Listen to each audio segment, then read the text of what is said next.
The one thing that really frustrates me is like these guys have 10 votes. You can vote for 10 people, yet they vote for like some guys voting for just Jeter or That was ridiculous. it's like you have 10 votes. Just you can vote for 10 people. Like you're gonna tell me not one other person on that list you think should be a Hall of Famer? That's ridiculous. Yeah.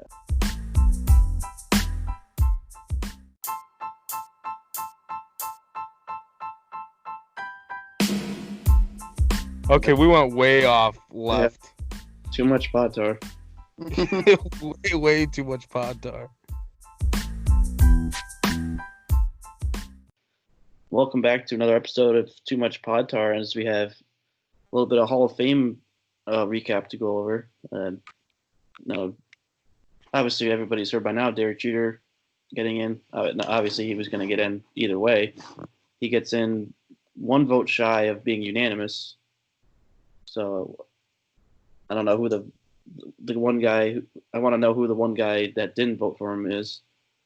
See, I don't know if I think it'll come out within a couple of days. We'll end up finding out who it was. But anyway, and then he goes in with Larry Walker, who got in just by 6 votes. So that's barely squeaking in there. I definitely think he deserves it. And yeah, there's a lot to talk about, and going forward to the next year and stuff, we can talk about stuff with like Bonds and Clemens as well. So yeah, I don't know what you guys' first reactions are to the ballot. Nick, you can go ahead first if you want. All right, so honestly, the Larry Walker thing, personally, so excited. Yeah, he deserved it. It's been I was kind of sick and tired of the whole he's not in it because of the whole Coors Field thing, and it needed to happen. Yeah, exactly. And like now the whole what's it called? The whole Coors effect is like whoever says something like that, he played for the Rockies, that means his numbers are like skewed, and whoever says anything like that could just take it and shove it up their ass. It's like I saw this tweet earlier. Jason Stark, who he's in the Hall of Fame as a writer, and he tweeted this out. He ran Larry Walker's career numbers through Baseball Reference Stat Neutralizer, and filtered for a neutral 2019 NL Park, and his slash line is 305, 390, 547, 937. And that's obviously batting average, on base percentage, slugging, and OPS. And then with 14 fewer hits and 11 fewer home runs, that's in a neutral site. That's like his numbers are still that good. So it's like it has nothing to do with Coors that he was that good of a hitter. We're gonna see it now with Todd Helton too. Like whether you think he should be in it or not, like his numbers, his votes are going to be down for the same reasons. Yeah, which is so stupid. And they said the same thing with DJ LeMahieu. They were saying the same thing. Oh, he has a Coors effect. He's not going to be good on the Yankees. And then see what he did last year. He was probably the best hitter on the Yankees last year. So. Yeah, the Coors effect is it had nothing to do with Larry Walker. I mean, Larry Walker was a base runner. He was a fielder. Like, he did other things. But he wasn't just a hitter. Like, if he hit 300, 400, 500, and hit all those home runs and won the MVP and hit 378 that year or whatever it was, like, all that stuff, if it was just that, and he was like a DH, okay, I could see you saying that, all right, well, his hitting numbers were skewed. But Larry Walker, even though Gold Gloves and things like that are, it's skewed because it's personal preference, it's subjective. But he won 7 Gold Gloves, a couple before he even went to Colorado. His slash line in Montreal, from when he started to by the time he got to Colorado, his slash line was still about 270, 350, 500. Like, I mean, he's still borderline Hall of Famer before he even gets to Colorado.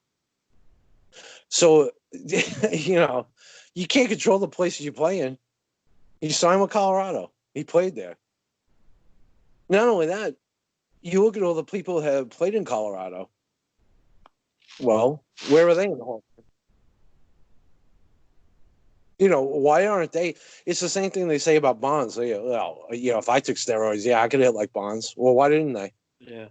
Why didn't McGuire, Manny Ramirez, Rafael Palmeiro? Why weren't they as good as Bonds then? If they used steroids to, because Bonds was the greatest hitter ever, or one of them, arguably. You know, Definitely, but I'm arguably, just saying, Luis, like, yeah. you know, with Larry Walker, the argument with Coors Field is ridiculous because the guy was a Hall of Fame player before he got there. The guy was a Hall of Fame player on the road. So that whole Coors Field thing is ridiculous. Yeah. Totally ridiculous. It's not going to stop, though. No. We're going to keep hearing it. Well, it's not. No, and Helton will hear it for the next 8 years. Right. Yeah. You know, and Helton should be in too. Yeah. Helton should be in too. I don't see why not. Yeah, I agree with that. He should be in. These guys are the best players that played at that time. You know, Arenado's going to hear that too when he retires. Exactly. Oh, yeah. You know, Even if he goes to another team, we'll still hear it. sure. Well, he balls it. Matt Holliday. Wait till Matt Holliday goes on the ballot.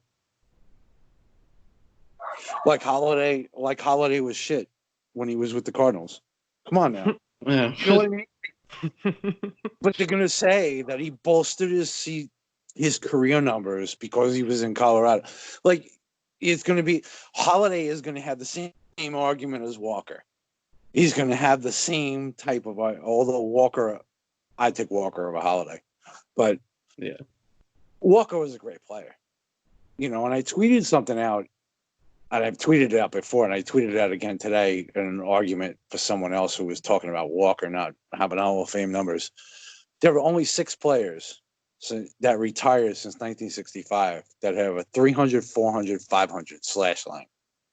To me, that's Hall of Fame worthy. I don't care what position. I don't care if you're a DH.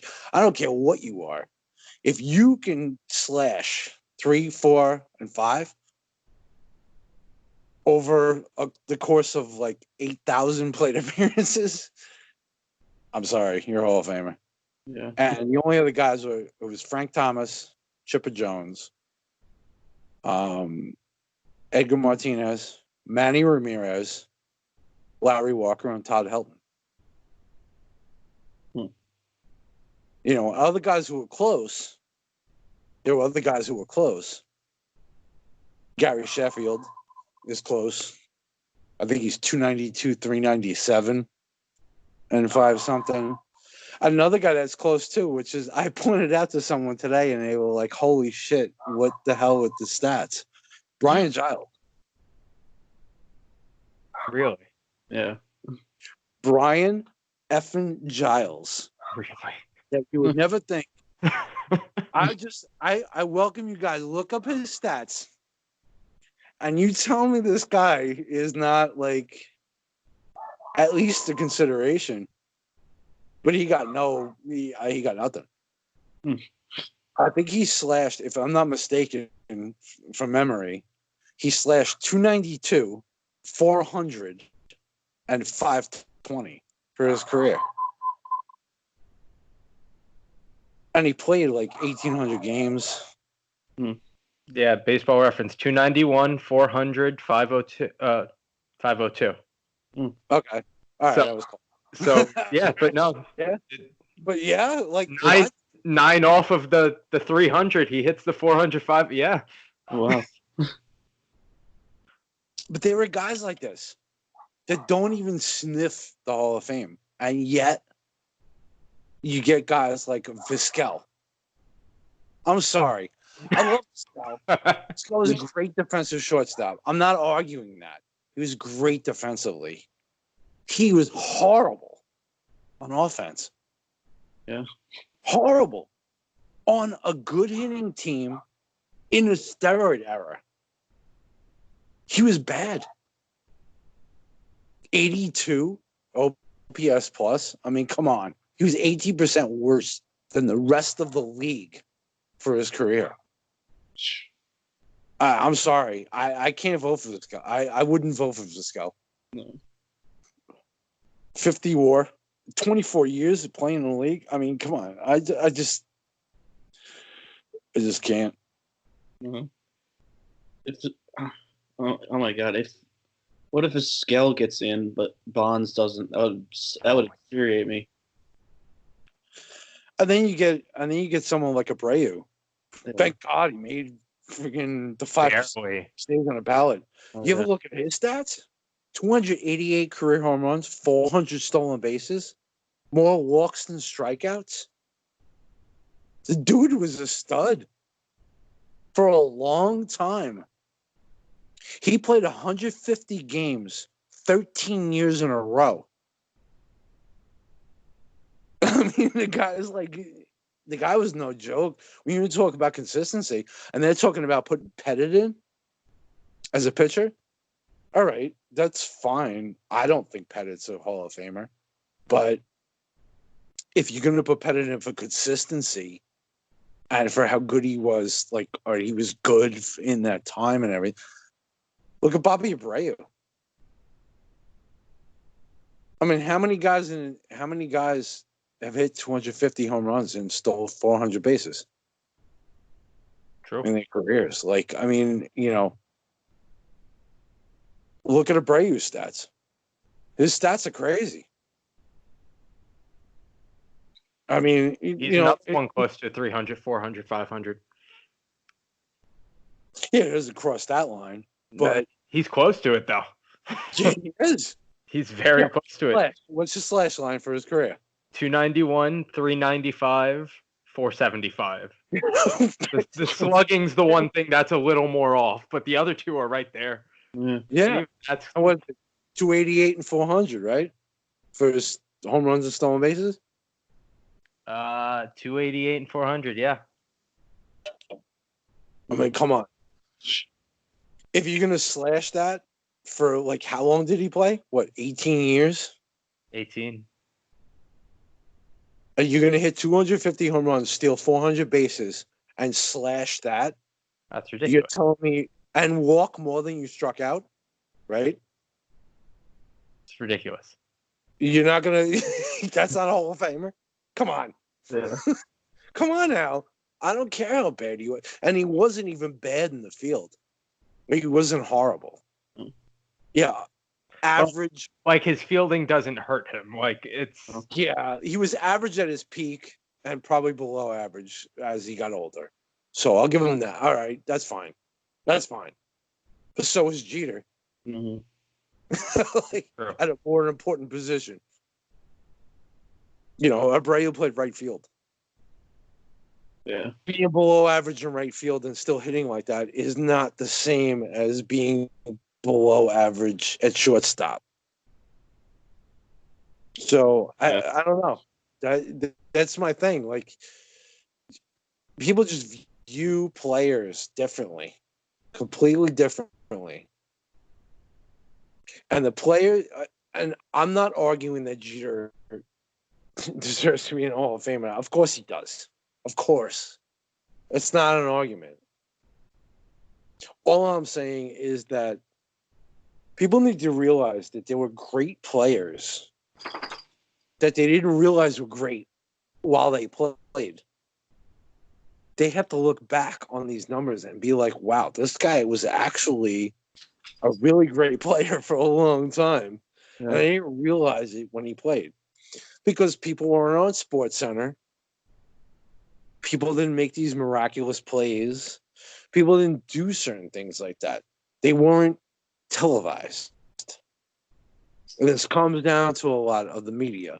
And that's why I think Jeter gets put on this pedestal that the jump throw and all this stuff that he did. And he played in the playoffs a lot of times because of his team.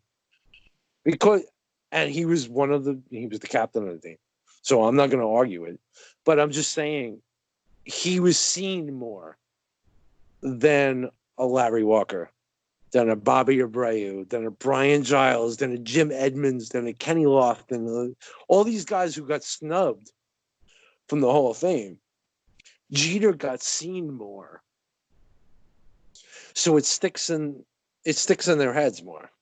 It's the eye test. Yeah. And that's what makes it a mistake. I'm not saying it's a mistake. Like I said, Jeter deserves to be in the Hall of Fame, 100%, of course. But players like Larry Walker had to wait 10 years. Players like Jim Edmonds, who got snubbed, knocked off the ballot for 1 year. Kenny Lofton, same thing. Brian Giles, Bobby Abreu, luckily stayed on the ballot. Hopefully he gets a little more love in the next few years. But guys like that were just as good as Jeter as a player. Yeah. And, People don't want to hear that. People don't want to hear that. and Edgar Martinez had to wait 10 years too. It's like he definitely deserves a lot sooner than that. Tim Raines, Jim Yeah. Rice. All these guys had to wait. Mike Messina. Oh yeah.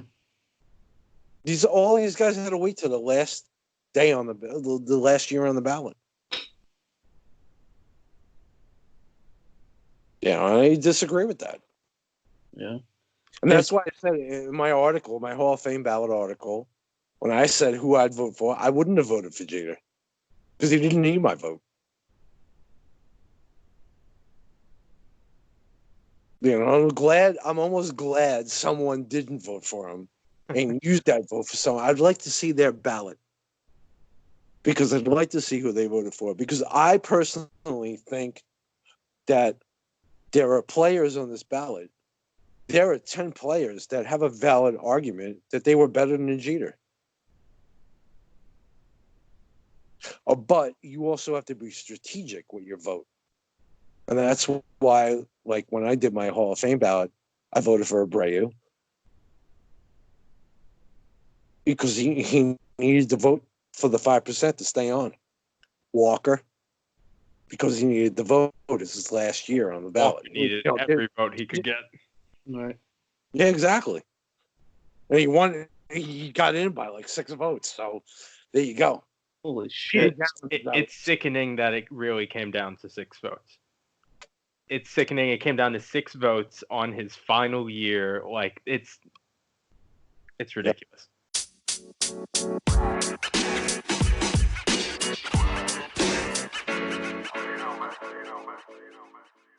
The one thing that really frustrates me is like these guys have 10 votes. You can vote for 10 people, yet they vote for like some guys voting for just Jeter. Or That was ridiculous. it's like you have 10 votes. You can vote for 10 people. Like you're gonna tell me not one other person on that list you think should be a Hall of Famer? That's ridiculous. Yeah. Well, that's the thing too. If you look at it, all right, I get it. If you're not going to vote for the PED guys who you absolutely think did them, all right, so you take Bonds, Clemens, Sosa, Sheffield, Manny Ramirez, Palmeiro, like all those guys, like, you know, Palmeiro's not on the list anymore, but It's a decent list. I get taking those guys off. Schilling, if you disagree, if you think he's a racist, then, you know, and him collecting Nazi stuff, okay, well, that was an asshole. Fine. Yeah, I get that, but how don't you at least vote for Jeter and Walker, and even Roland? Roland, Yeah. I mean, Scott Rowland's got to be in a Hall of Fame. The dude's a top. Personally, if I had to pick a top 10 third baseman of all time, Roland's probably like 6th all time. All time third baseman. So, I mean, if you're at least top 10 at your position, how did you get in? Like, I don't get it. True. Of all time, out of the almost 20,000 players that have ever played baseball, ever played the major leagues. There are almost 20,000 players. If you're a top 10 at your position. He had a nice jump this year though. He did. He did. He jumped up a good like 18%. And you know what? You know what they said too? 9 public ballots that were from voters that were there. It was their first year voting. 9 out of 9 voted for Roland. So that's a good sign. So the newer voters, and he's young on the ballot. I think this was his second year or third year. This was his third. So yeah. Yeah, so he's young on the ballot, and he's already up to what? I think he got to what, 30? 35. 35? 35.3. He'll get there. He'll get there. Yeah. Because there'll be new guys coming on over the next couple of years, and I think he's going to get a lot more love. Definitely. Roland should, without a doubt, be in. Him and Wagner, I think, took the 2 biggest jumps, because then Wagner took a good 13% jump, 15%. Yeah, he almost doubled his. Yeah, he got up to 30%. Yeah, he got up to almost 32. Wow. Yeah. Yeah. He was at 16. So. And he was at 16. Yeah, exactly. So I'm liking that because I think Wagner's the second best reliever ever. He's the best left-handed reliever ever. Not even close. I mean, can you name a left-handed relief pitcher that was better than Billy Wagner? Ever? Ever. Any of the closers that are in, they're all righties. Oh, yeah. When was a lefty ever, I mean, he dominated. He had a better whip, better strikeout percentage, he had better stats than Mariano. He just didn't have the opportunity on the postseason pedigree. No, I'm not doubting Mariano. Like I said, I'm not putting Mariano down. He's the best closer ever, no doubt, hands down. But Trevor Hoffman's in. Hoffman saved 600 games. That's all well and good, but Wagner's a better pitcher.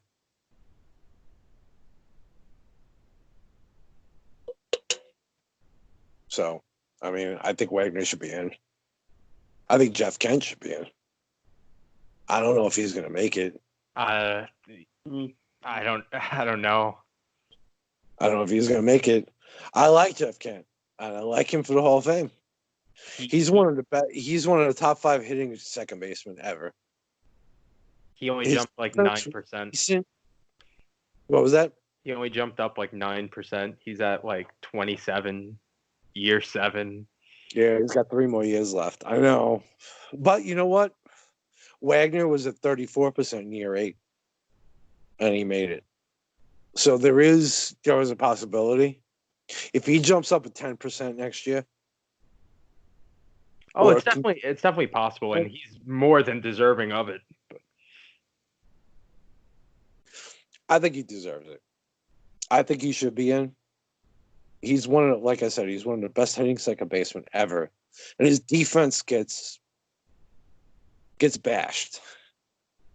He was a good defensive second baseman, average second baseman early in his career, and he went downhill. But a lot of people do. But he was one of the best second basemen to play the game. I mean, in their early 90s, late 80s, early 90s, he was the second baseman. Him and Biggio.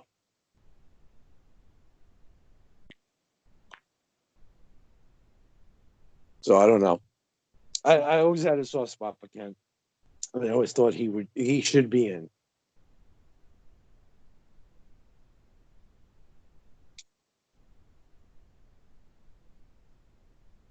Wagner, Bonds, Clemens, Sheffield, Manny Ramirez, Schilling,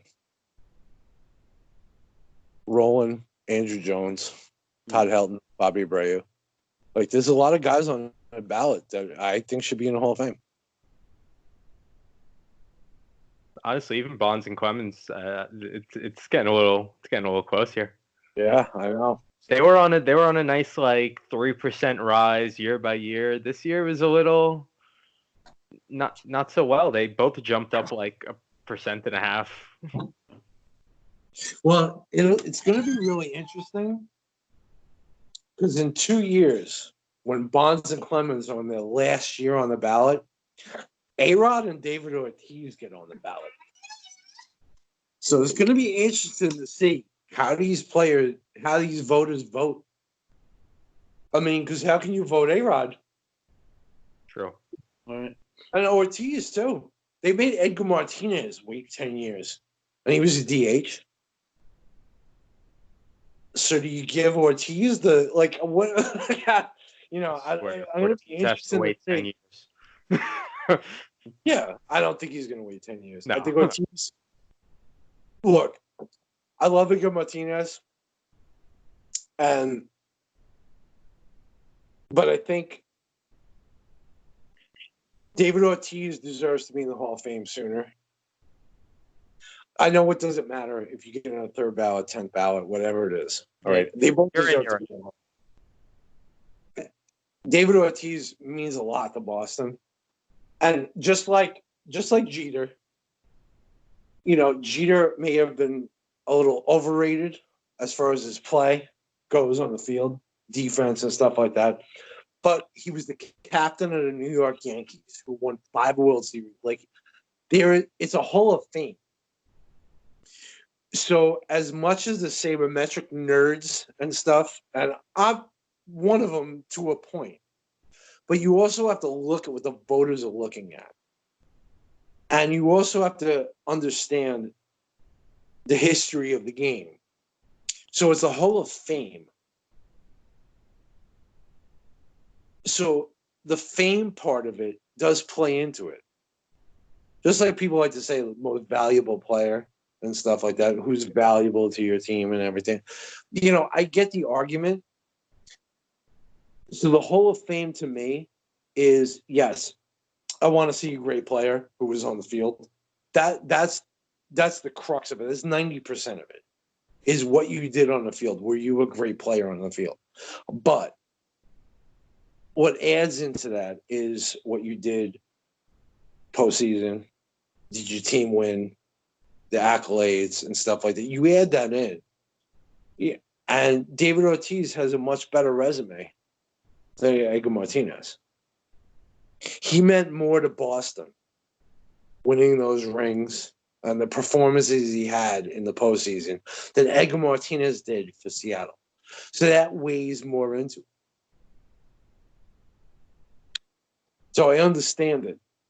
You know, there are better players statistically than Derek Jeter on the ballot. I'd argue Derek Jeter, statistically, Derek Jeter wouldn't get my vote. Because I'd argue there are 10 better players on the ballot than Derek Jeter. Players. Hall of Fame-wise? No, there aren't. It goes past the statistics. Right. Yeah. Well, then that brings up the argument that hypothetically, all right, so let's say Trout down the line, the team stays the way it is, doesn't really do shit. What happens then when it comes to the whole accolades and everything? He won't have. He's a Hall of Famer no matter what. Oh, 100%. 100%. He's a Hall of Famer now. Yeah. I mean, technically he's not because he hasn't played 10 years. No, but It's true. yeah, But he plays one game next year. Yeah, I mean, Derek Geisner is just great. I mean, Ted Williams never won a World Series. You gonna tell me he's not a Hall of Famer? Well, do you think he'd be unanimous though? He should. he will. Well, I believe that's more the argument I'm making because Hall of Fame wise, that's not even a question. Like anyone that just thinks in general he shouldn't be in the Hall of Fame, it's ridiculous. Yeah. Yeah. I mean, Trout's a Hall of Famer now. You know, just like Bonds was his first 10 years. Bonds' first 10 years in the major leagues, he had a 74 WAR, 292 home runs and 340 stolen bases. I mean, in his first 10 years. This was 7 years in Pittsburgh and then 3 years in San Francisco. I mean, the guy was a Hall of Famer then. Also, Bonds was Trout before Trout, basically. You know, everyone's amazed at Trout, and Bonds was probably just as good at this point in their careers. You know, and Trout will definitely be a Hall of Famer, and he's a Hall of Famer now, and he should be unanimous. Just like I thought, I mean, there were so many other guys that should have been unanimous before Mariano last year. And I'm not arguing Mariano. He was the greatest closer ever, and it's not even arguable. Oh, So, he definitely should have been unanimous. Just he really shouldn't have been the first. He shouldn't have been the first. Yeah. I mean, Cal Ripken. Yeah. How do you not vote Cal Ripken unanimous? The dude played 2,600 friggin' games in a row at shortstop, and is probably arguably the best shortstop that ever played. Maybe Hannes Wagner, you can argue with some old guys or whatever. But I mean, honestly, He's easily in the discussion. I want to know the voters who did vote Cal Ripken into the Hall of Fame. How do what? Willie Mays?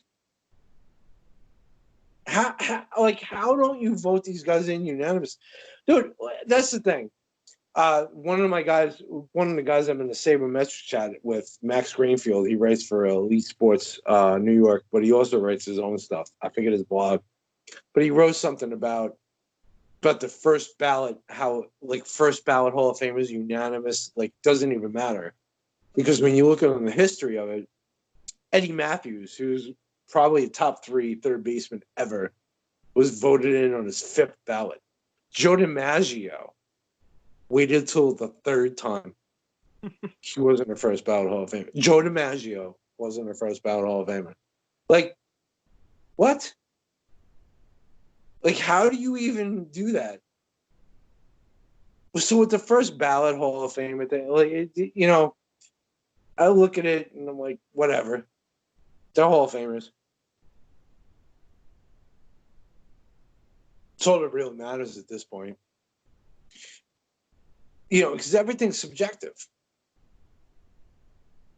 Yeah. Just like the accolades that a lot of these voters go on. The Gold Gloves, the MVPs, all this stuff. It's subjective to the votes that year. For the writers to look at those votes and use that as so you're getting subjective, by the second power. It's subjective enough as it is in the first place, year to year, and then you're looking at it subjectively as a voter for the Hall of Fame. You're saying, well, this guy won the MVP. This guy won 5 Gold Gloves. This guy won this. Well, it was subjective in the first place. So why should that play into your voting? I don't know. I don't know. Let me ask you this: what do you think Don Mattingly should be in the Hall of Fame? No. He had a great peak, and he was one of the best first basemen for 5 years or so. But I just don't think he lasted long enough, and it's close. Because I understand the argument. I'm a big Twins fan. I'm a huge Kirby Puckett fan. Yeah. And Kirby Puckett's in the Hall of Fame, and it kind of goes that way too with him. I just it's so close. I just don't think Mattingly should be in. And a lot of it comes down to Kirby Puckett.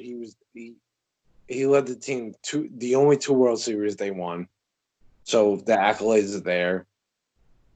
I mean, that's not really much of. I don't think that should be a part of the argument, though, either. Well, he was also the best. He had the best batting average. Granted, batting average, I get that, but he had the best batting average of any right-handed hitter to retire since Joe DiMaggio. Mm-hmm. He was a Gold Glove center fielder. I get the Gold Gloves and everything. I don't know. It's tough because Kirby Puckett, honestly, would be borderline for me. Yeah. Looking at it now, I just think if you compare the two, I mean, Mattingly played first base. Yes, he was a great defensive first baseman, and he was an excellent hitter for 5 or 6 years. I just don't think it was long enough. I think Puckett lasted longer, and I think he played a more demanding position and was just as good defensively. I don't know. It's a tough call. I think Puckett's a Hall of Famer. I don't think Mattingly is as a player. It's close. Yeah. It's close. I think it's Just just like borderline. I know Teixeira is coming up soon. I think Teixeira's coming up in another couple of years when Ortiz and A-Rod come up in 2 years. I think Teixeira and Jimmy Rollins come up. Yeah. So I'd like to hear you guys' thoughts on that. Mark Teixeira and Jimmy Rollins. What do you think? And Ortiz and A-Rod. I don't think either of them are Hall of Famers. No? Well, I think Rollins, of the two, I think Rollins would probably get more votes. I think Rollins has the better shot of the two. I think just go ahead. Well, I think Rollins is the better shot. Yeah. Play shortstop. His peak was better than Vizquel's. I think Vizquel's getting all the love. And Rollins also won an MVP. Yeah. So that's going to play well. Sure. And he also has a ring. He won with the 2008 Phillies. So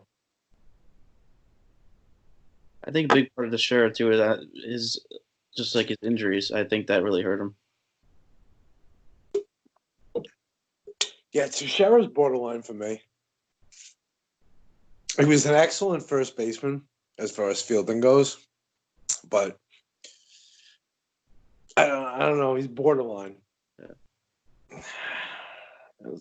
It's tough with him. I don't think he makes it. I think he has like a 51 WAR.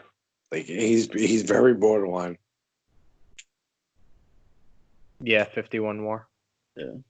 The one argument I had like for Mattingly though is just I wouldn't necessarily say he definitely should have been in, but he still has a shot because he's on like the modern era, I think, right, or something. Yeah. So, but I think he should have had more of a percentage. He only had like 28% of the vote, which I think it should have been higher than that, even if he didn't get in. It's like I think he should have been considered more than what he was. I'll agree with that. I mean, a lot of these guys should be considered more. Yeah. Jim Edmonds, Kenny Lofton, Lou Whitaker. Again, Lou Whitaker goes into with the veterans, and he still doesn't get it. I don't understand this. Some of these guys, I just don't get like what they're watching or what they're understanding about baseball. Well, I don't know. So I feel like they have to do something to change the way the vote goes, because like I don't know, it's just so weird. Like with some of these guys that seem like they don't know what they're doing, like when they vote. Well, the vote's just not. I don't know. I think they should honestly expand the vote. They cut it down from 15 to 10 years then. So if you're going to cut down the eligibility time, I think you should expand the vote.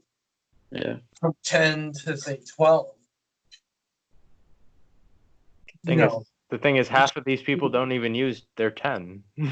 They use one or two or three. Yes, that's a huge problem. that they're not using their whole 10 votes. Whereas, like I said, this vote this year, I can see 15 guys on the ballot that actually deserve to be in. Yeah. I mean, to me, this year, it's, you know, I'd go Bonds, Clemens, Helton, Abreu, Sheffield, Ramirez, Jeter, Walker, Wagner, Rowland, Jones. I mean, those would be 10. Schilling. Yeah. You know, if you want to throw in Sosa, Pettit, Vizquel.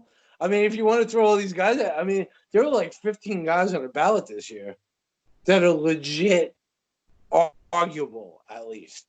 Honestly, the 16 that are still on the ballot all can arguably like have a chance to be put in and should be put in. Yeah. Because that's literally what you just named. It's literally the 16 that like are still left on. Like they all are deserving in one way or another. Yeah, exactly. Yeah, and then the That's other why thing. when I wrote the article and I didn't vote for Jeter, it was like, well, I'm not voting for Jeter because he doesn't need my vote. These other guys need my vote. And that's the thing.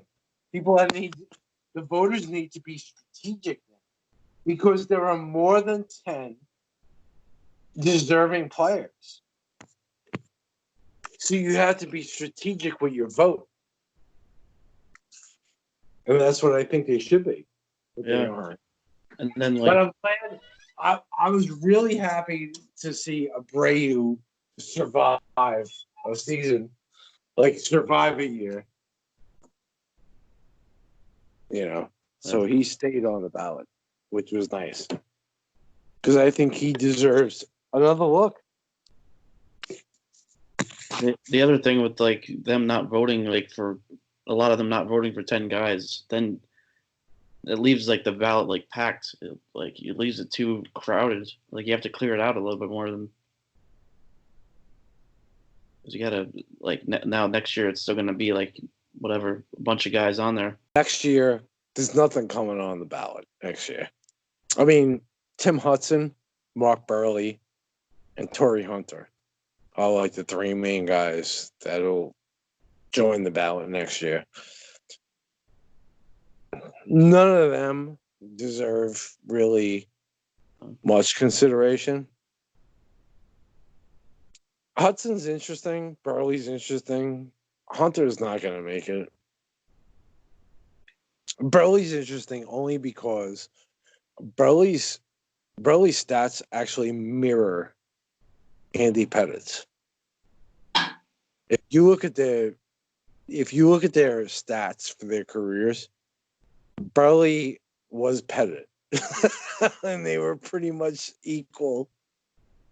Their ERA, their strikeouts, actually, like they're pretty close.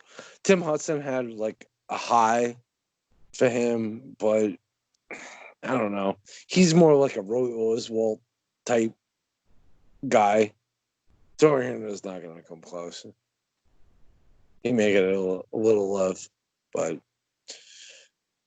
so there's going to be really nothing next year as far as coming on to the vote. So I'm hoping the ballot will be able to clear it out next year. I'm hoping the Schilling, Bonds, and Clemens will eventually get a boost and get rid of everything. Yeah, I'd like to see those three get in next year. Because like there's not really anybody else that. I mean, Scott Rowland should get in, but I don't know. I'm not sure if he'll get in next year. Yeah. Jones should get in. Rowland's not going to make it. Vizquel's probably not going to make the jump either. Well, You know. But I could He's getting see. that boost though. I'm hoping the steroid guys get the boost. Yeah. I don't know if Clemens and Bonds are making it next year. I think it's gonna come down to year 10. Yeah, I agree. Schilling could make it. I think especially with it not being like you were just saying with big names coming up, I think Schilling should eat, not gonna say easily, but very good chance. He has 5% more to go. I think it'll happen. Yeah, I guess it's showing doing it. That I just hope there's a good more. chance that's it. Yeah, that's Yeah. You know, but this is the thing. These guys got to clear out this ballot, man. Clear it out. Yeah. Just because these guys voted in already. I don't understand, like, what they're, you know, I don't know. Yeah, let's give Coors Effect Helton a nice little boost. Yeah. mhm. I'm rolling. Just give him, rolling some love. Throw him in there, with Schilling. And, I don't know. I'd love to say my dream next year would be for Schilling, Bonds, Clemens to get in. Just get in. Yeah. Get them done. Don't wait for the last year on the ballot. Just get them done. Go. And that's it. And then you have the following year. The ballot's gonna look so weird without 3 of them on it. I'm so used to it at this point. Yeah. Yeah. Just little increases, little by little. hmm Yeah, that's. It's like literally we have the same argument every year. It's like, should they be in? Whatever. Like everybody asks the same question every year. My next fight will be for Scott Rowland. I was fighting for Larry Walker this year. Yeah. Glad he got in. I think everyone was fighting for Larry Walker this year. hmm Yeah. Rowland's my next. It's been too long. Rowland's my next one. To fight for. Yeah. He has a good amount of time left at least, though. I think it's a very good chance he's going to push in. I think so. Especially with a lot of new voters coming in. Mm-hmm. Like that. Yeah. I think so. Yeah. With the newcomers, there's not really any like. I mean, obviously the year after with Ortiz and A-Rod, but like other than that, there's not much until like Sabathia in 2023, no 24. So and then Ichiro the same year. So not really much other than that. Like with newcomers. Yeah, the ballot it cleans up a little bit over the next few years, which would be nice. Yeah. So I'm hoping that guys like Schilling, Bonds, Clemens, Kent, Rowland, Andrew Jones, Bobby Abreu, guys like that. Hopefully they clean up a little bit. But Billy Wagner.